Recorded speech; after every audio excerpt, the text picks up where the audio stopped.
అంతకుముందు 25 రోజులు, ఇప్పుడు మళ్ళీ రిలే నిరాహార దీక్ష. ఇలా అంతకుముందు 25 రోజులు, ఇప్పుడు మళ్ళీ రిలే నిరాహార దీక్ష. సమగ్ర శిక్ష అభియాన్కి సంబంధించిన ఉద్యోగుల నిరసన ఈ విధంగా ఉంది. అయితే మనం ఒకసారి విజువల్స్లో చూపెట్టచ్చు. ప్రధానంగా ఈరోజు సోనియా గాంధీ బర్త్డే అంశం పురస్కరించుకొని ఫోటోలు చూపెడుతూ మా పరిస్థితి ఏంటి అని ప్రశ్నిస్తున్న పరిస్థితి కనబడుతుంది. మనతో పాటు కొంతమంది ఉద్యోగులు ఉన్నారు, వారితో మాట్లాడేది. ఏంటమ్మా ఏంటి మీ డిమాండ్? సార్ నమస్కారం సార్, నా పేరు సుమలత. నేను సమగ్ర శిక్ష జేఏసీ మంచిర్యాల జిల్లా అధ్యక్షురాలిని. మా యొక్క న్యాయపరమైన డిమాండ్స్ ఏంటంటే సార్, మేము గత కొద్ది కాలంగా 15-18 సంవత్సరాల నుంచి కూడా చాలని వేతనాలతోని కాంట్రాక్టు కింద మేము పనిచేస్తూ ఉన్నాం సార్. అహర్నిశలు ఎంతో కృషి చేస్తున్నాము. అయినప్పటికీ మా యొక్క న్యాయపరమైన డిమాండ్స్ 15 సంవత్సరాల నుంచి అడుగుతున్నా కూడా మా యొక్క డిమాండ్స్ నెరవేర్చలేదు సార్. ఇప్పుడు మేము చేస్తున్నటువంటి డిమాండ్ ఏంటంటే, సమగ్ర శిక్ష కింద పనిచేస్తున్న అందరినీ క్రమబద్ధీకరించాలి. మేమేం ఎక్కువ అడగట్లేదు సార్. మా యొక్క పనులు కూడా 24 గంటలు మేము విధులు నిర్వర్తిస్తున్నాము, ఎంతో బాధ్యతాయుతంగా పనిచేస్తున్నాము. ప్రభుత్వంలో విద్యాశాఖ అనేది చాలా కీలకం. అలాంటి కీలకమైనటువంటి విద్యాశాఖను రాష్ట్రంలో ముందంజలో ఉంచుతున్నాం సార్. ప్రతి వింగ్లో కూడా ఎంతో కృషితో, ఎంతో డిటర్మినేషన్తో వర్క్ చేస్తూ మేమందరము ఈరోజు మన విద్యాశాఖను అభివృద్ధి పదంలో నడుపుతున్నాము. మరి ఇన్ని సంవత్సరాలైంది, మా వయసంతా కూడా ఈ కాంట్రాక్ట్ సమగ్ర శిక్షలోనే అయిపోయింది. ఇప్పుడు మేము వేరే పోటీ పరీక్షలకు కూడా మేము చదివి ఉద్యోగాలు సంపాదించే స్థితిలో లేము సార్. కాబట్టి మా యొక్క ప్రతిభ, మా యొక్క కృషి, మా యొక్క శ్రమ అంతా కూడా దీంట్లోనే పెట్టాం. కాబట్టి మేము మా యొక్క శ్రమకు తగినట్లుగా ఇన్ని సంవత్సరాలు పనిచేసినందుకు గాను మా మీద కృతజ్ఞతతోనే, మేమేం డిమాండ్ చేయట్లేదు, మా మీద కృతజ్ఞతతోనే మమ్మల్ని క్రమబద్ధీకరించాలని ప్రభుత్వాన్ని వేడుకుంటున్నాము. క్రమబద్ధీకరించే లోపు మనకు ఎంటీఎస్ కనీస వేతన స్కేల్ను వెంటనే అమలు చేయాలని మన తెలంగాణ రాష్ట్ర గౌరవ ముఖ్యమంత్రి రేవంత్ రెడ్డి సార్ని మేము మనసారా వేడుకుంటున్నాం సార్. Thank you. ఏంటి మేడం అంటే ప్రధానంగా మీరు ఒక 3-4 డిమాండ్ల నుండి ఇంతకుముందు కూడా నిరసన వ్యక్తం చేసిన పరిస్థితి, అంతకుముందు ప్రభుత్వం నుంచి మీకు ఒక హామీ లభించింది, మళ్ళీ దానికి సంబంధించిన అంశంలో మళ్ళీ ఏదైనా హామీ రావాలనుకుంటున్నారా? మీకు డిమాండ్స్ నెరవేరలేదా? ఏంటి అసలు మీ ముఖ్య ఉద్దేశం ఏంటి? సార్, మేము గత సంవత్సరము సమ్మె కాలంలో సమ్మె చేసినప్పుడు మా యొక్క సమ్మె శిబిరానికి అప్పుడున్న గౌరవ పీసీసీ చీఫ్, ఇప్పుడున్న తెలంగాణ గౌరవ రాష్ట్ర ముఖ్యమంత్రి రేవంత్ రెడ్డి సారే వచ్చి స్వయంగా మీ యొక్క సమస్యలు మాకు తెలుసు, మీ యొక్క ఆవేదన మాకు తెలుసు, మేము మీ సమస్యలను ఖచ్చితంగా పరిష్కరిస్తాం, మా ప్రభుత్వం ఏర్పాటు చేయగానే చేసిన 1 నెలలోపే మేము మీ యొక్క సమస్యలన్నీ పరిష్కరిస్తాము, సచివాలయానికి పిలిచి మిమ్మల్ని చర్చించి మీకు కావాల్సినటువంటి డిమాండ్లు నెరవేరుస్తామని అప్పుడు మనకు రేవంత్ సార్ హామీ ఇచ్చారు సార్. కానీ ప్రభుత్వం ఏర్పడి సంవత్సర కాలం నడుస్తున్నా కూడా మమ్మల్ని ఎవరు పట్టించుకోవట్లేదు సార్. ప్రభుత్వంలో మేము వేడుకుంటూనే ఉన్నాము, ఎప్పుడైనా సరే మనం విద్యాశాఖలో ఉన్నామని మేము శాంతియుతంగా, ప్రభుత్వానికి అనుకూలంగానే, వ్యతిరేకంగా కాకుండా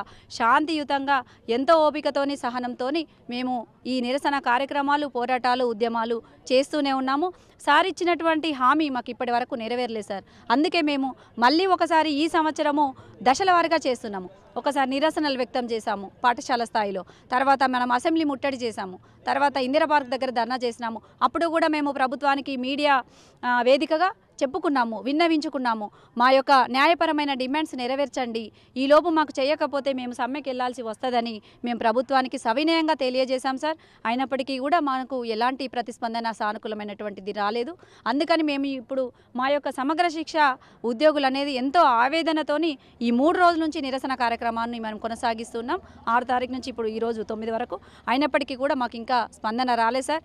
ఈరోజు సోనియమ్మ బర్త్డే, మరి ఆ మేడం గారి బర్త్డే సందర్భంగానైనా మాకు ఒక చిరుకానుక ఇస్తారేమోనని సాయంత్రం వరకు ఆశావాహ దృక్పథంతో వేచి చూస్తున్నాము.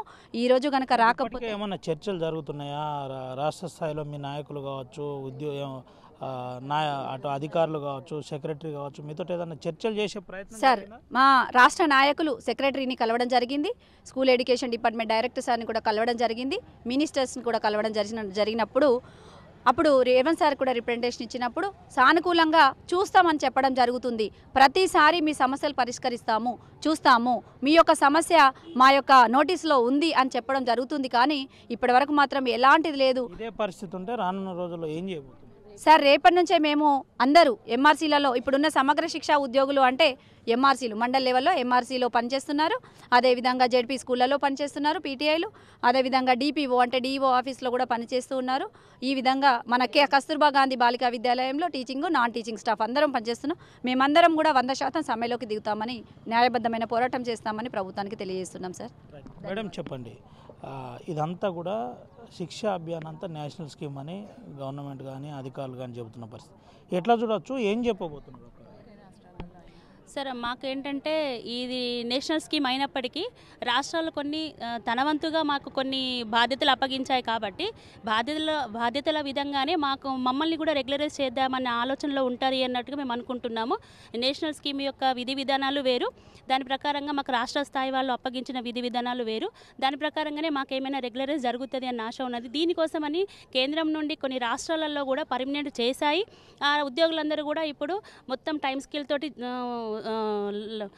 చేస్తున్నారు కాబట్టి, జీతాలు తీసుకుంటున్నారు కాబట్టి, అదే తరహాలో కొన్ని మోడల్ స్కూల్స్ కూడా అలాగే జరిగాయి కాబట్టి కొన్ని ఇప్పుడు ఈ కేంద్రం నుండి ఇచ్చిన వీటన్నిటిని కూడా రాష్ట్రము తన బాధ్యతగా స్వీకరించి మమ్మల్ని అందరినీ రెగ్యులేట్ చేసి రాష్ట్ర ఉద్యోగులకు గుర్తించినా పర్వాలేదు అన్న ఆలోచనతోటి విద్యాశాఖలో విలీనం చేసి మా అమ్మకి రెగ్యులరైజ్ చేయాలని మా యొక్క ఆశిస్తున్నాం సార్. ఇప్పుడు ఎట్లా మీకు విలీనం చేస్తారు సార్? కొన్ని రాష్ట్రాలలో రెగ్యులరైజ్ ఇప్పటికే 17 జీవోను రద్దు చేసిన పరిస్థితి, ప్రభుత్వం దాని మీద కూడా సమాలోచన చేస్తున్నప్పుడు ఎట్లా సార్ హైకోర్టు ఇప్పుడు ఇచ్చింది సార్ జీవో, మీరు అన్నట్టు అది ఇప్పుడు ఇచ్చింది. ఇంతకు ముందు సుప్రీంకోర్టు కూడా ఇచ్చింది సార్, సమాన పనికి సమాన వేతనం అని. మరి దేశంలో అత్యున్నతమైనటువంటి న్యాయస్థానమే సుప్రీంకోర్టు. సో దానికన్నా సుప్రీం అనేది ఇంకేది లేదు. మరి అలాంటి కోర్టు ఇచ్చినటువంటి తీర్పును ఇంతవరకు అమలు చేయలేదు. కానీ రీసెంట్గా వచ్చిన హైకోర్టు ఇచ్చింది అని చెప్పడం అనేది మా అందరికీ ఆవేదన కలిగజేస్తుంది. అది సబబు కాదు. కొన్ని రాష్ట్రాలలో రెగ్యులరైజేషన్ చేశారు, ఇప్పటికే ఏపీ గవర్నమెంట్లో కూడా వాళ్ళకు అనౌన్స్ చేశారు మినిమం టైం స్కేలు. కానీ మన రాష్ట్రంలోనే ప్రధాన ఉద్దేశం ఏంటి? టైం స్కేల్ కోసం మీ పోరాటమా, లేకుంటే రెగ్యులరైజ్ కోసం మీ పోరాటమా, లేకపోతే ఏంటి సార్? మమ్మల్ని రెగ్యులరైజేషన్ చేయాలి సార్. ఎందుకంటే మా జీవితం అంతా కూడా మేము ఈ సమగ్ర శిక్షలోనే మేము గడిపాము, కృషి చేశాము. సో ఇప్పుడు మనకు ఇంత మా వయసు, మా కృషి, మా యొక్క జీవితం అంతా దీనిలో పనంగా పెట్టి చేస్తున్నాము. కానీ ఇప్పుడు మనకు రెగ్యులరైజేషన్ చేయాలి. వెంటనే రెగ్యులరైజేషన్ చేసే లోపన్న కనీసం ఎంటీఎస్ అన్న అమలు చేయాలనేది మా ప్రధానమైన డిమాండ్లు సార్. మేడం చెప్పండి, ఎప్పటి నుంచి పనిచేస్తున్నారు సార్? 2014 నుంచి ఇంట్లో చేస్తున్నాం సార్. కేజీబీస్లలో డ్రాప్ అవుట్స్ అని పిల్లల్ని తీసుకొని అంటే గవర్నమెంట్ వాళ్ళతో రెగ్యులర్ పిల్లలతో సమానంగా మేము రిజల్ట్ తీసుకొస్తున్నాం. ఇంత కష్టపడ్డా కూడా మమ్మల్ని రెగ్యులరైజ్ చేయట్లేదు. ఇక మా డిమాండ్స్ అయితే అవి సార్, రెగ్యులరైజ్ చేయాలని ఈ ప్రభుత్వాన్ని కోరుతున్నాం సార్. జీవో నెంబర్ 17 అన్నది టోటల్గా డిఫరెంట్ సార్. సమగ్ర శిక్షకు దానికి ఎలాంటి సంబంధం ఉండదు. ఎందుకంటే గవర్నమెంట్ కాలేజీలలో, గవర్నమెంట్ ఇన్స్టిట్యూషన్స్లలో ఎవరైతే కాంట్రాక్ట్ పద్ధతిలో చేశారో వాళ్ళని రెగ్యులరైజ్ చేయటము అనేది చట్టపరంగా న్యాయమా ధర్మమా అదేంటి అన్నది కోర్టు వారు చూస్తున్నారు. కానీ సమగ్ర శిక్షలో చేసేటువంటి ఉద్యోగులు ఎవరు వేరే వాళ్ళ ప్లేసులలో వచ్చి వీళ్ళు జాయిన్ అవ్వలేదు. మా ప్లేసులలోనే మేమే జాయిన్ అయ్యాం. అంటే రోస్టర్ పద్ధతి, తర్వాత ఆన్లైన్ ఎగ్జామ్స్ ఇవన్నీ కండక్ట్ చేసిన తర్వాత ఎలాగైతే డిఎస్సి కండక్ట్ చేస్తారో, ఎలాగైతే ఒక ఉద్యోగానికి ఏదైతే అన్ని అర్హతలు కావాలని చెక్ చేస్తారో అవన్నీ చెక్ చేసిన తర్వాత మేము జాయిన్ అయ్యాం. మరొకటి ఏంటంటే ఇప్పుడు కాంట్రాక్ట్ ఎగ్జామ్స్ టీజీపీఎస్సీ ద్వారా జరిగేటువంటి వాటి ద్వారా మేము వచ్చి జాయిన్ అవ్వలేదు. అంటే ఆ పోస్టులలో మేము జాయిన్ అవ్వలేదు.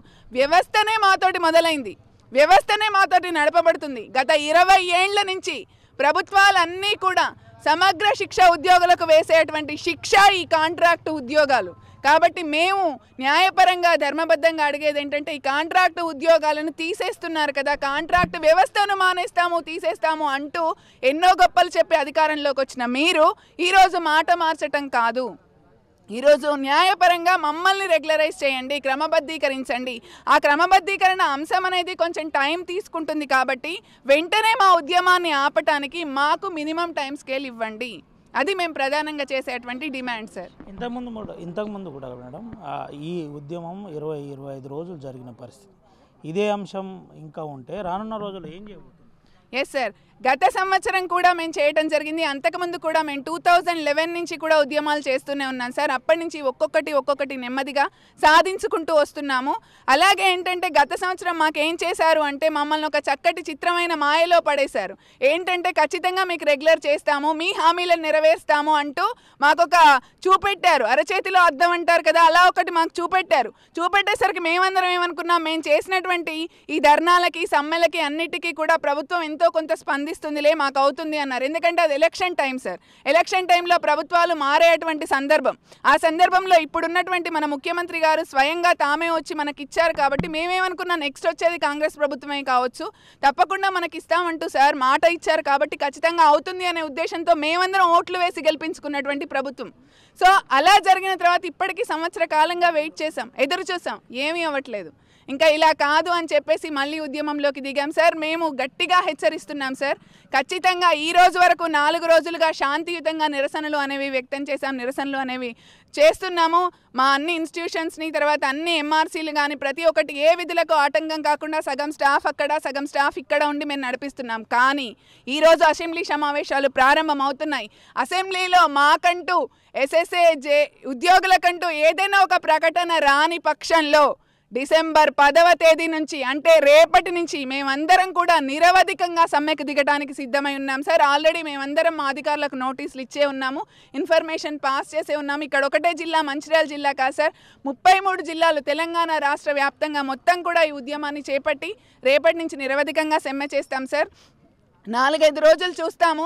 అప్పటికీ కూడా కాకుంటే మేమింకా మొత్తంగా ఇన్స్టిట్యూషన్స్ని బంద్ పెట్టి వచ్చి అందరము కూడా ఇక్కడే కూర్చొని మా యొక్క సమస్య పరిష్కారం అయ్యేదాకా అవసరమైతే హైదరాబాద్ దాకా అయినా వెళ్తాము, అవసరమైతే నిరాహార దీక్షలకు కూడా దిగడానికి సిద్ధంగా ఉన్నాం సార్. ఇది పరిస్థితి.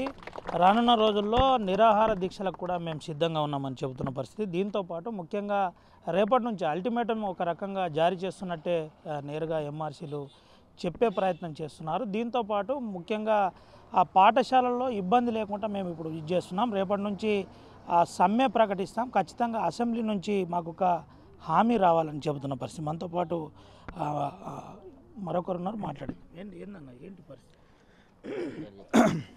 నా పేరు మొగిలి అండి, SSAలో పనిచేస్తున్నాము. దాదాపు 12 సంవత్సరాలుగా మేము SSAలో పనిచేస్తున్నాము. మేము చాలా శ్రమ దోపిడికి గురవుతున్నాం. గత ప్రభుత్వం ఉన్నప్పుడు కూడా వారు హామీ ఇచ్చారు, నెరవేర్చలేకపోయారు. ఇప్పుడున్నటువంటి ప్రభుత్వంలో ఉన్నటువంటి పెద్దలు కూడా అప్పుడు మేము చేసినటువంటి సమ్మెలోకి వచ్చి మాకు హామీ ఇవ్వడం జరిగింది. వారు కూడా ఈ సంవత్సర కాలం దగ్గర పడుతుంది, అయినప్పటికీ మా సమస్య వారి దృష్టికి వెళ్ళిందో వెళ్ళలేదో తెలియదు. కాకపోతే ఏంటంటే మాకు ఎటువంటి హామీ రాలేదు, ఇప్పటి వరకు మా సమస్య అనేది పరిష్కారం కాలేదు. కాబట్టి మేము ఏ విధంగా శ్రమ దోపిడికి గురైనాము అని అంటే, రెగ్యులర్ వాళ్లకు సమాన పనికి సమాన వేతనం ఇవ్వాలి. మాకు రెగ్యులర్ వాళ్ళు ఎంతైతే పనిచేస్తున్నారో అంతకంటే కొన్ని గంటలు ఎక్కువ పనిచేస్తున్నాం, కష్టపడుతున్నాం. మాకు ఎటువంటి టీఏలు కానీ డిఏలు కానీ ఎటువంటి ఏం లేవు. 20,000కు 25,000కు 15,000కు 10,000కు 30,000కు ఈ రకంగా పనిచేస్తున్నాము. గత 10-12 సంవత్సరాల నుంచి పనిచేస్తున్నాము, శ్రమ దోపిడికి గురవుతున్నాము. యావరేజ్గా తీసుకుంటే ఈరోజు చేసేటువంటి ఉద్యోగం ఏం చేయబోతున్నారు? 24 రోజులు గతంలో చేసిన 25 రోజులు ఈరోజు కూడా మళ్ళీ నిరసన చేస్తున్నారు. నెక్స్ట్ ఏం ప్లాన్ ఉంటుంది, ఏం చేయబోతున్నారు, ప్రభుత్వానికి ఏం చెప్పబోతున్నారు? ఏం లేదండి, ఇప్పటి వరకు 3 రోజులు మేము నిరసన దీక్షలు తెలియజేసిన వాళ్ళకు మా సమస్యను వారి దృష్టికి వెళ్ళాలని మేము ఈ పాత్రికేయ మిత్రుల ద్వారా కానీ ఇట్లాంటి సమస్యను తెలియజేస్తున్నాము. వారి లోపల ఏమైనా కదలిక వచ్చి చర్చించి మా పట్ల ఏమైనా హామీ ఇస్తేనేమో సరే, ఒకవేళ హామీ ఇయ్యని పక్షంలో 10వ తారీఖు నుంచి వెళ్ళి నిరవధికంగా సమ్మెను తెలియజేస్తున్నాము. మా విధులన్నీ బహిష్కరించి అందరము 100% ఈ సమ్మెలో పాల్గొంటాము. సమ్మెలో పాల్గొని సమ్మెను విజయవంతం చేస్తాము. మా సమస్యని ప్రభుత్వం చర్చించే వరకు పోరాటం చేస్తూనే ఉంటాము. వివిధ కార్యక్రమాలతో చేస్తాము. గతంలో 20 రోజులు చాలా మంచి కార్యక్రమాలు చేసినాము. తెలంగాణ ఉద్యమంలో ఏ విధంగా అయితే మహిళలు, చిన్నపిల్లలు, పెద్దలు అందరూ పాల్గొని విజయవంతం చేసినారో అదే విధంగా ఈసారి కూడా అలాంటి కార్యక్రమాలే, బోనాలు కానీ అన్ని తెలంగాణ పండుగలకు అధికారులు మీ అంశంలో ఏదన్నా చెప్పినరా, లేదంటే ఇది నేషనల్ స్కీము స్టేట్ గవర్నమెంట్కు ముడిపడి ఉంది, ఇదంతా జాగ్రత్తగా హ్యాండిల్ చేయాలి, ఇటువంటి ఏమైనా జరిగినాయా చర్చ? ఇప్పుడు ఏం చెప్పలేదు. గతంలో చేసినప్పుడు మాత్రం అది అంటే ఇట్లా సభాముఖంగా ఏం చెప్పలేదు. కాకపోతే ఇండివిజువల్గా కొందరితో మాట్లాడినప్పుడు మాత్రము అధికారులు చెప్పిండ్రు. ఏం చెప్పిండ్రు అంటే, మీది సెంట్రల్కు సంబంధించినటువంటి ప్రాజెక్టు కాబట్టి సెంట్రల్ 60%, స్టేట్ 40% భరించాల్సి ఉంటుంది. కాబట్టి ఇది సెంట్రల్ గవర్నమెంట్ చేయాల్సినటువంటి చర్య అని సెంట్రల్ వాళ్ళని అడిగితే సెంట్రల్ వాళ్ళేమో స్టేట్ వాళ్ళది కొంత భాగం ఉంటుంది కాబట్టి వాళ్ళు చేయాలని వీళ్ళు ఇట్లా తప్పించుకోవడం జరిగింది కాబట్టి మేము ఈరోజు ఇంత బహిరంగంగా బయటకు వచ్చి ఉద్యమం చేయడానికి ముందుకు వచ్చినాం. Right, thank you. ఇది పరిస్థితి. సెంట్రల్కు స్టేట్ అంటుంది, స్టేట్ సెంట్రల్ అంటుంది. దీనివల్ల గతంలో తప్పించుకునే ప్లాన్ చేశారు. ఇలా కాలక్షేపం జరిగింది. ఇప్పటికీ నిరసనలు చేసి సంవత్సరం గడుస్తుంది. అప్పటి పిసిసి ప్రెసిడెంట్, ఇప్పటి ముఖ్యమంత్రి వెంటనే మాకు న్యాయం చేయాలి, ముఖ్యంగా వెంటనే మా స్కేల్ను ప్రకటించాలి, ఆ తర్వాత క్రమబద్ధీకరణ అంశంలో జాగ్రత్తగా ఆలోచించి మా డిమాండ్ను నెరవేర్చాలి. మాకు దీనిపై ఒకవేళ సానుకూలత రాకుంటే అసెంబ్లీ నుంచి రానున్న రోజుల్లో రేపటి నుండే సమ్మెకు వెళ్తాం. ఇప్పటికే అధికారులకు నోటీసులు ఇచ్చాం. ఈ అంశంలో ఎట్టి పరిస్థితుల్లో చాలా సీరియస్గా చేయవలసి ఉంటుంది. తెలంగాణ ఉద్యమం ఏ విధంగా ఉంటుందో మా ఉద్యమం కూడా రానున్న రోజుల్లో అదే విధంగా ఉంటుందని చెబుతున్న పరిస్థితి కనబడుతుంది. ఇదే ఉద్యమం ఆసిఫాబాద్లో, అటు నిర్మల్లో, ఇటు ఆదిలాబాద్లో కూడా జరుగుతున్న పరిస్థితి కనబడుతుంది. ఉమ్మడి ఆదిలాబాద్ జిల్లా వ్యాప్తంగా ప్రధానంగా ఎంఆర్సీలు అందరూ కూడా నిరసనలు వ్యక్తం చేస్తున్న పరిస్థితి. కలెక్టరేట్ల వద్ద నిరసనలు వ్యక్తం చేస్తూ మా డిమాండ్లు వెంటనే పరిష్కరించాలని ప్రభుత్వానికి డిమాండ్ చేస్తున్న పరిస్థితి కనబడుతుంది. అసలైన తొలి వెలుగు. ఫాలో వాట్సాప్ @తొలి వెలుగు official.